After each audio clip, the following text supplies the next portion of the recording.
you know, in our vulnerable populations by putting in place the availability to move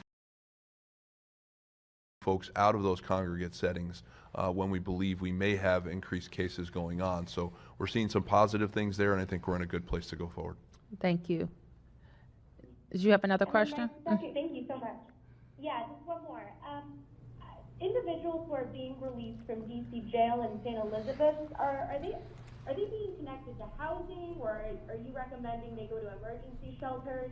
What's happening there? Well, in general, we work with people being released from DC jail with our Ready Center, and Ready Center is operating, and that is to make sure that we are connecting residents with all of the benefits and services that they are eligible for. So all of our DC jail releasees would go through the DC Ready Center. For St. Elizabeth's, the Director Bajron, is working on supported community placements. And people would not likely be released from St. Elizabeth's without those supported community placements.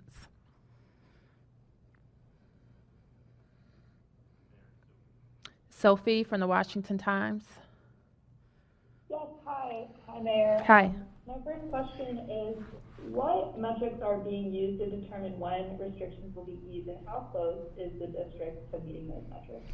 Well, Sophie, I think that we've said a number of times that we thought that the framework laid out by the White House Task Force with various phases that a community would go through that demonstrated that the level of positive cases was decreasing, that testing capacity was sufficient, that hospital surge capacity or hospital normal operating capacity was sufficient, are all benchmarks that we are going to look to. However, we will lay out a formal policy about talking about all of the steps that we need to reopen in the coming days. Okay, and then my next question is the DC Public Health Lab, are they doing any antibody testing? Dr. Smith? We are gearing up to do antibody testing. We are waiting for EUA approval of an antibody test that will provide the types of data that we need to make those types of decisions. So we believe right now we should be ready to go by the 1st of May.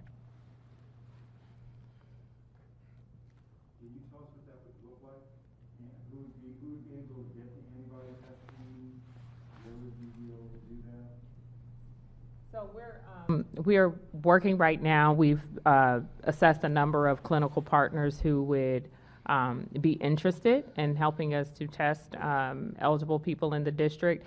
The point of antibody testing is to be able to identify people who have had a past exposure. So the criteria would be a much more larger segment of the population. Of course, there are still some of the same barriers for a lot of the healthcare community to be able to offer this testing. Many of them still will have the same needs for personal protective equipment.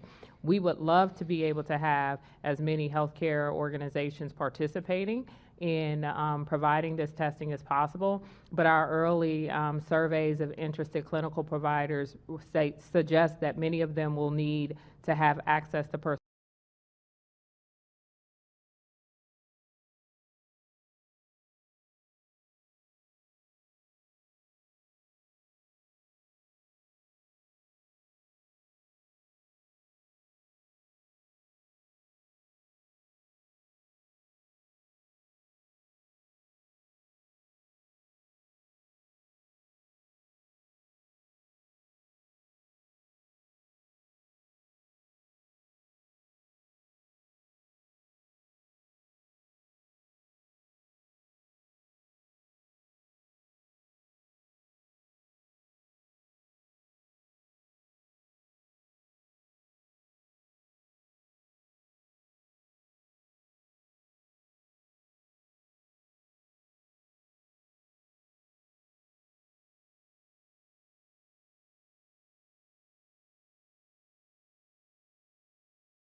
by which we enforce requirements for nursing homes, and they're embedded in the DC code and our regulations for healthcare facilities.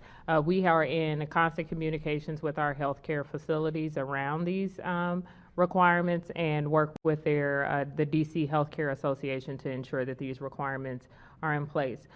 What I can say is that during this time, we have had exceptional compliance and collaboration with our healthcare facilities, given that they are extremely concerned about the residents who are under their care and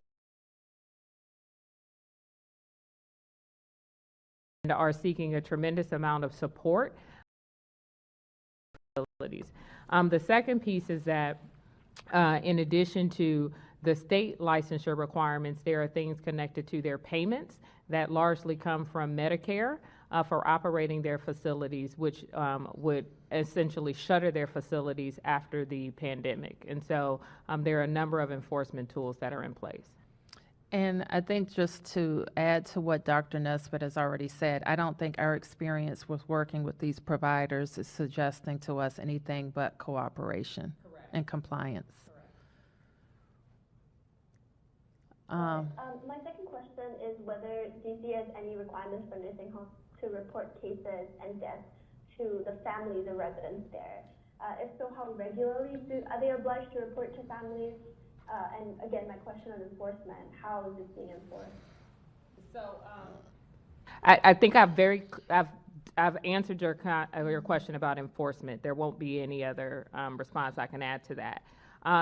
Under current DC law, facilities have to notify a family anytime that there is a change in their resident's condition. They have to notify the resident of any change in their health status. So a COVID-19 diagnosis would have to be disclosed to that resident and the resident's representative if the resident has one. The facilities may notify the resident or the resident's representative if there is a case of COVID-19 in the resident or in another resident or a staff member, as long as there is no disclosure of protected health information. And that's what's under current DC law. This week, the Center for Medicare and Medicaid Services published a notice of a rulemaking that will go into effect soon that changes the district's may, which is in our current law, to a must on a federal level. And we have communicated to all of our long-term care facilities and our skilled nursing facilities in particular that they should move forward with the implementation of that requirement. And that requirement is such that anytime that there is a diagnosis of an individual, a single case or a single occurrence of COVID-19 in their facility, that they must notify residents or the resident's representative within 12 hours of a single confirmed infection, confirmed within 12 hours. Or if there are 3 or more individuals who either are residents in the facility or staff members who have signs and symptoms of a respiratory illness.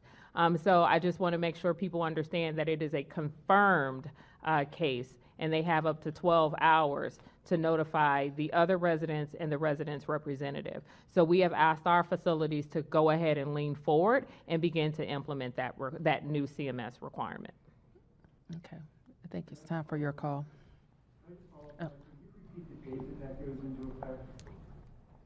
It's a published rulemaking, so it has to become official by CMS, but we have asked our facilities to lean forward with that requirement.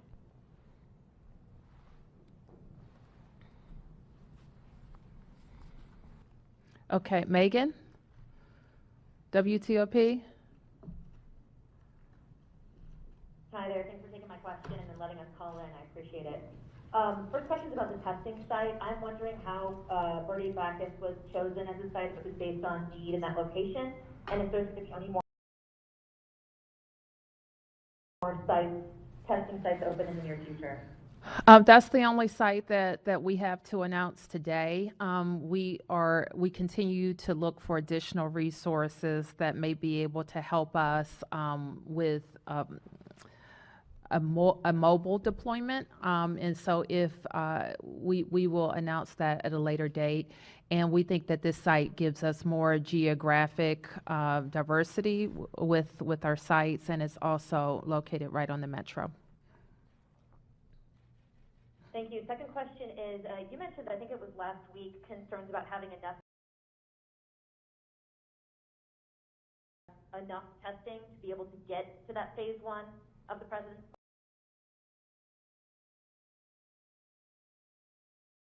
plan. Now with the testing that Dr. Smith outlined, do you feel a little more confident about moving more quickly towards a reopening? Or I just was wondering if it sort of changes the feeling heading into a reopening. Well, first, we need more tests. We continue to procure more tests, but there's more that goes into the reopening than that. I think that's how I would answer your question. Annalisa? Okay, but this. Go ahead. I'm sorry, did we lose Megan? Yes. Okay, go ahead, Megan. Yes. Well, this is Annalisa. Oh, okay. I think I cut Megan off before she was finished. Maybe we'll come back to her. Go ahead, Annalisa. Yeah, so thanks for taking my question. I just wanted to ask about Ward 8.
They were concerned that no one was social distancing in the area that they lived in. Okay. If you can tell me more about those areas, I can tell you some of the things that we have been very focused on. And I actually see my observation. Now, clearly, I'm not in every square inch of the city. So that's why it's important if there are some places that need more attention, that people let us know where that is. But I do see people social distancing and wearing masks and only going out on essential trips. We have enlisted the support